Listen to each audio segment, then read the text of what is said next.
ये जो संविधान का हत्या करने वाले, गणतंत्र का हत्या करने वाले, बार बार अपना निहित स्वार्थ के लिए संविधान का संशोधन करने वाले, ये आज संविधान का द्वाही देकर के एक संविधान लेकर के चलते हैं।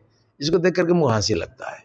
कलकत्ता में एक बदमाश था जो बोलता था, हामी आम चोरी करी, मद्यपान करी, बेश्या बाड़ीतेও যাই, যাই करी किंतु आमी आमार कैरेक्टरটা ठीक करे रेखेছি। कांग्रेस वालों का ये संविधान प्रवणता देख करके हमको ऐसी हंसी लगता है। उनको संविधान के बारे में, लोकतंत्र के बारे में कुछ बोलने का कोई अधिकार नहीं है। इसलिए इसी काला दिवस को, जिस दिन गणतंत्र का हत्या हुआ था और अत्याचार चरम सीमा पर पहुंच गया था, इसको जनमानस में स्थापित करने के लिए हम इसको गांव-गांव में करते हैं। और ये 25, 26, 27 3 दिन तक पूरे देश में इसका आयोजन होगा। हर एक जिला में, हर एक विधानसभा में इसके ऊपर चर्चा होगी, सेमिनार होगी, प्रदर्शनी होगी और इसका होर्डिंग्स, पोस्टर्स भी लगेगा अत्याचार का करुण कहानी को मुद्रित करके। ऐसा हमने योजना बनाया है। ये सब लोग जानते हैं 75 में जून 25 तारीख और 26 तारीख दोनों इस भयानक घटना का साक्षी है।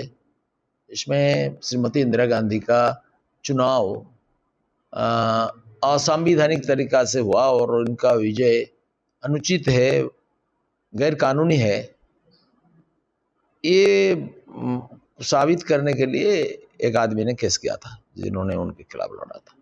इस केस में इलाहाबाद हाईकोर्ट में एक ऐतिहासिक निर्णय दिया कि श्रीमती इंदिरा गांधी का निर्वाचन रिजल्ट को उन्होंने नल एंड वॉइड कर दिया। यह सिद्ध है, गैर कानूनी तरीके से उन्होंने जीता, इसलिए उनको असिद्ध कर दिया।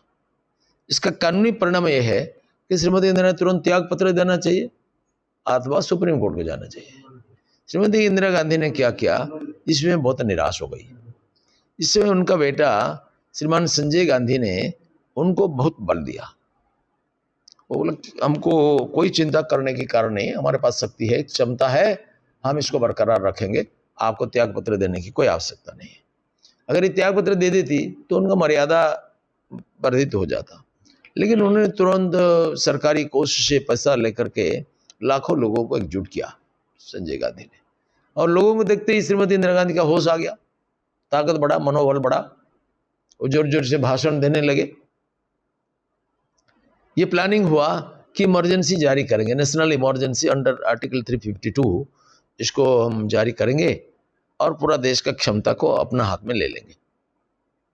ऐसा ही हुआ, संविधान का संशोधन कर दिया गया, राष्ट्रपति को बाध्य करके सिग्नेचर कराया गया और इमरजेंसी ऑर्डर में भी प्रेसिडेंशियल असेंट उन्होंने ले लिया, उनका सिग्नेचर ले लिया और प्रेसिडेंट स्वाभिमानहीन रूप में इनको साइन भी कर दिया।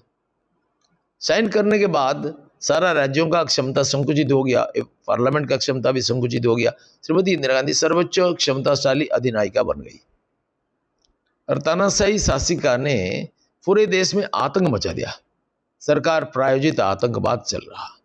बालेश्वर में हमने देखा, तब हम कॉलेज में पढ़ रहे थे, तब नंदी एसपी के द्वारा कितना अत्याचार हुआ, कितना लोगों को मारपीट हुआ, घर में घुस करके तोड़ फोड़ किया।